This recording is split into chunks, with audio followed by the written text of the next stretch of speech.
देखा नहीं तो लो देखो। देखो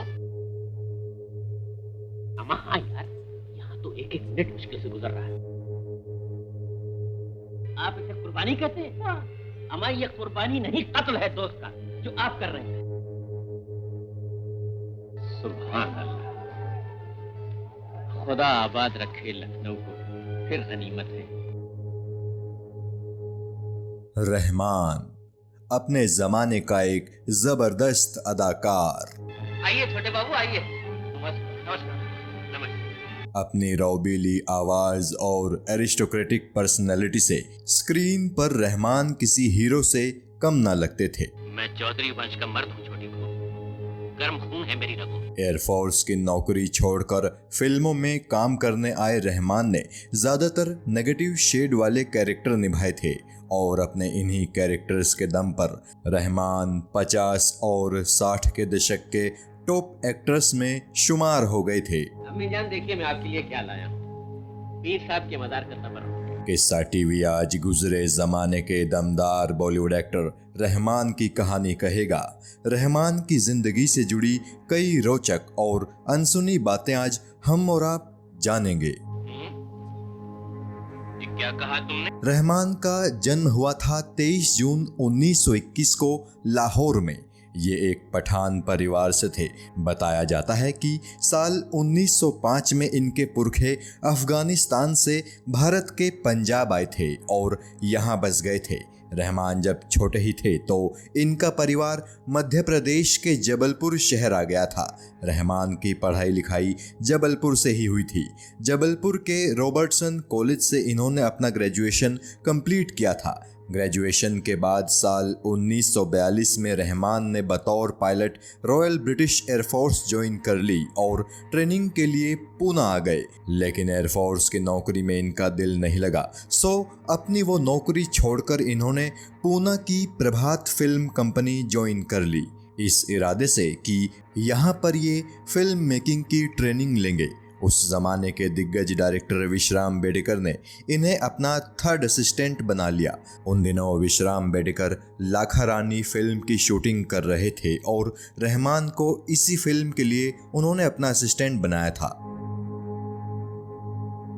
साल 1963 में एक फिल्म मैगजीन को दे इंटरव्यू में रहमान ने बताया था कि विश्राम बेडेकर का असिस्टेंट बनकर उन्हें प्रैक्टिकली तो कुछ खास फायदा नहीं मिला था, लेकिन इससे उन्हें प्रभात स्टूडियो से जुड़ने का बढ़िया मौका जरूर मिला था। प्रभात स्टूडियो का माहौल उन्हें बहुत पसंद आता था। प्रभात स्टूडियो में वर्कर्स के लिए ढेर सारी फैसिलिटीज हुआ करती थी। वहाँ एक स्विमिंग पूल था जिसमें रहमान अक्सर गर्मियों की दोपहरी में बाकी कर्मचारियों के साथ डुबकी लगाते रहते थे। वहाँ कई घोड़े भी थे और रहमान को घुड़सवारी सीखने का मौका प्रभात स्टूडियो के उन घोड़ों से ही मिला था। विश्राम बेडेकर की लाखा रानी फिल्म की शूटिंग कंप्लीट होने के बाद रहमान डीडी कश्यप के असिस्टेंट बन गए, जो उन दिनों फिल्म चांद की शूटिंग कर रहे थे। इत्तेफाक से डीडी कश्यप की फिल्म चांद विश्राम बेडेकर की फिल्म लाखा रानी से भी पहले रिलीज हो गई थी और यही वो फिल्म थी जिसमें पहली दफा रहमान को कैमरे के सामने आने का मौका मिला था। इत्तेफाक से मशहूर संगीतकार जोड़ी हुस्नलाल भगत राम ने भी पहली दफा इसी फिल्म में एक गाना कंपोज किया था जिसके बोल थे, दो दिलों को ये दुनिया मिलने भी नहीं देती। इस गीत को गाया था मंजू नाम की एक गायिका ने, जिन्हें उस वक्त कोई जानता भी नहीं था, लेकिन इस गाने के बाद मंजू को बहुत ख्याति मिली थी। चांद फिल्म और रहमान की कहानी भी बड़ी दिलचस्प है। दरअसल इस फिल्म के एक गाने की शूटिंग के लिए कुछ एक्स्ट्राज बुलाए गए थे। डायरेक्टर डीडी कश्यप को उन एक्स्ट्राज में एक पगड़ी वाला पठान भी चाहिए था। काफी देर माथापच्ची करने के बाद डीडी कश्यप को पता चला कि रहमान भी पठान हैं और उन्हें पठानी पगड़ी बांधनी भी आती है। उन्होंने रहमान से पगड़ी बांधने को कहा और गाने के शूट के लिए भीड़ में खड़े हो जाने को भी कह दिया। रहमान ने पगड़ी बांधी और एक्स्ट्रा कलाकारों के साथ खड़े हो गए। जैसे ही गाना खत्म हुआ तो डायरेक्टर डीडी कश्यप ने रहमान से 2 लाइनें बोलने को कहा। पहले तो रहमान हिचकिचाए, लेकिन डीडी कश्यप के आदेश देने पर उन्होंने वो लाइनें बोल दी। वो लाइनें थी, वाह वाह क्या नाच है, संगीत की लहरों पर चांद का नाच है। कहने को तो ये महज 2 छोटी सी लाइनें थी, लेकिन इन 2 लाइनों को बोलने में रहमान को इतनी परेशानी हो रही थी कि पूरे 30 टेक उन्होंने इन लाइनों की खातिर बैक टू बैक लिए थे। इतने ज़्यादा टेक हो जाने के कारण डायरेक्टर डीडी कश्यप झल्ला गए और गुस्से में उन्होंने रहमान को सेट से दूर चले जाने को कहा। निराश रहमान सेट से उतरकर चले गए। तब शेख फत्तेलाल, जो कि प्रभात स्टूडियोज में एक पार्टनर थे, उन्होंने डीडी कश्यप से रहमान को फिर से बुलाने को और सीन शूट करने को कहा।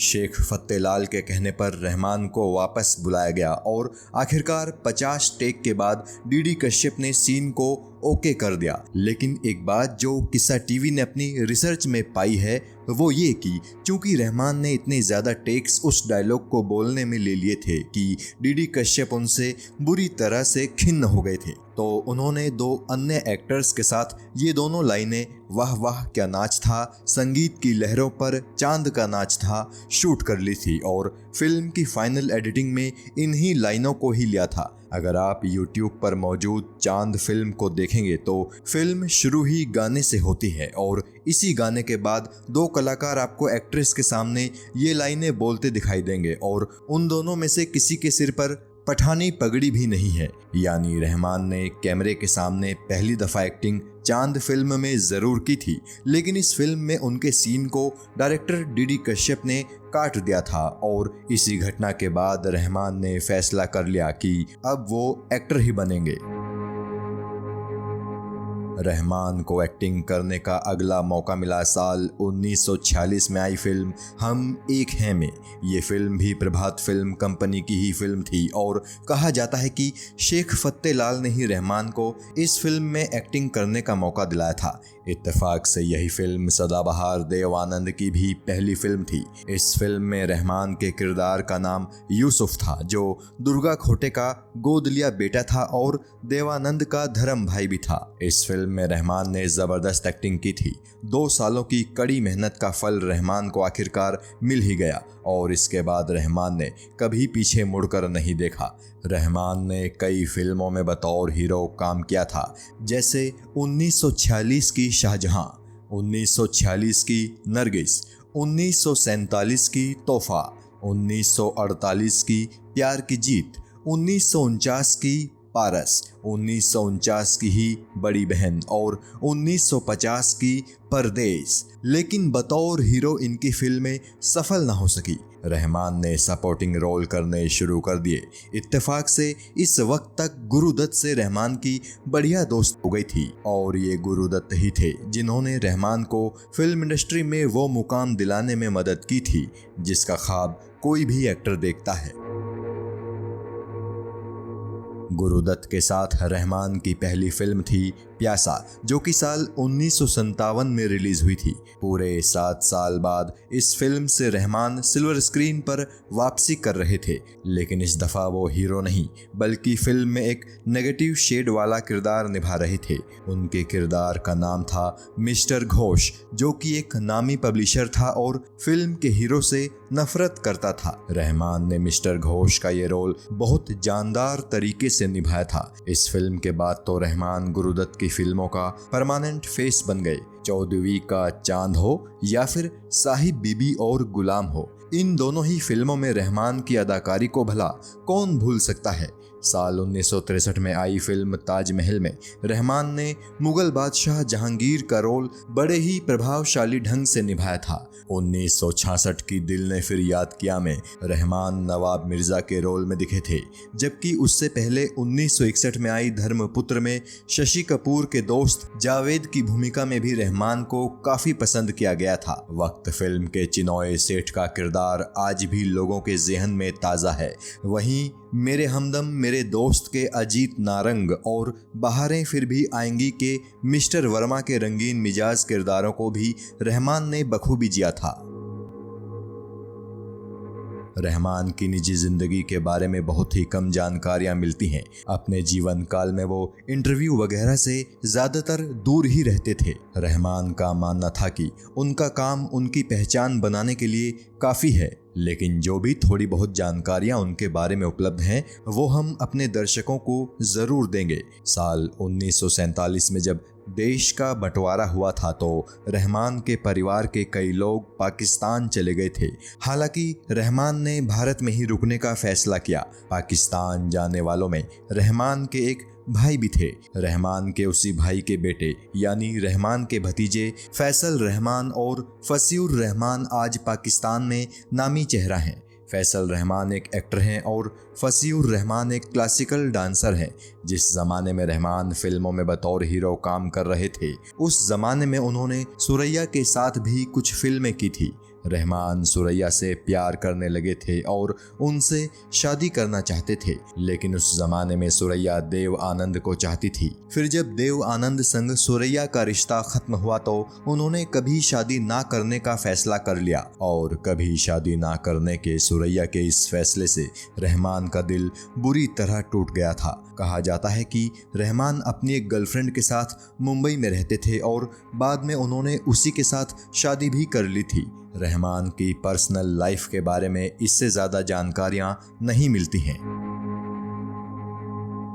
चूंकि रहमान बहुत ज़्यादा शराब पीते थे और एक चेन स्मोकर थे तो उनके दिल की हालत ख़राब रहने लगी थी। साल 1977 में रहमान को 3 बार हार्ट अटैक आया था। इसी वजह से उन्होंने फिल्मों में काम करना बंद कर दिया। फिर इसी साल उन्हें गले का कैंसर भी हो गया। किसी ज़माने में अपनी मजेस्टिक वॉइस की वजह से फिल्म इंडस्ट्री में इतनी कामयाबी हासिल करने वाले रहमान आखिरी वक्त में अपनी आवाज़ भी खो चुके थे और कैंसर से लड़ते हुए ही रहमान इस दुनिया से भी चले गए। रहमान की मौत के समय को लेकर भी तमाम मतभेद फिल्म हिस्टोरियंस के बीच देखने को मिलते हैं। कुछ लोग दावा करते हैं कि रहमान की मौत साल 1979 में हुई थी, जबकि कुछ लोग कहते हैं कि साल 1984 में रहमान इस दुनिया को छोड़कर गए थे। अब सच चाहे जो भी हो, लेकिन एक जमाने का बेहद धुरंधर अभिनेता जिंदगी के आखिरी सालों में एकदम गुमनामी की जिंदगी बिता रहा था।